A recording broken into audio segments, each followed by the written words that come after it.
দিনটা ছিল সোমবার, মানে জামাই ষষ্ঠীর পরের দিনের ভিডিও এটা। বাড়িতে সব দিদি জামাইবাবুরা আছে, সঙ্গে আমি আছি, আমার বর আছে। যেমন আনন্দ ফুর্তি হচ্ছে তেমন খাওয়া দাওয়াও হচ্ছে। সকালের কাজকর্ম খাওয়া দাওয়া কমপ্লিট করে লেগে পড়েছি দুপুরের রান্নার কাজে।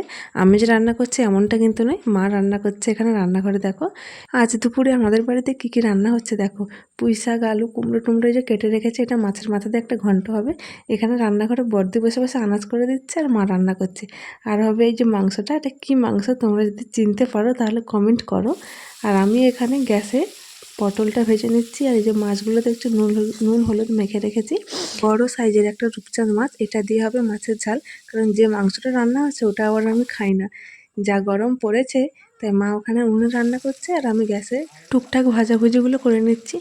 দু জায়গায় রান্না করলে একটু তাড়াতাড়ি হবে। যা গরম পড়েছে, এই গরমে যারা উনুনের ধারে বসে রান্না করে তারাই জানে উনুনের ধারে বসে রান্না করা কতটা যে কষ্টকর। যারা করে তারাই বোঝে। আর এদিকে দেখো আমার মেজদি থালা বাসন মাজছে, মানে সবাই যে যার কাজে ব্যস্ত, কেউ আর বসে নেই। আর বাবা ওখানে কাজ করছে। এখানে আমাদের পুকুরে পাইলান হচ্ছে, সেই পাইলানে মাটি ফেলছে। আর সঙ্গে লেগেছে দুটো লেবারগুলোকে চলো একটু দেখাই তোমাদের। এই দেখেছো পুচকে পুচকে দুটো লেবার লেগেছে বাবার সঙ্গে।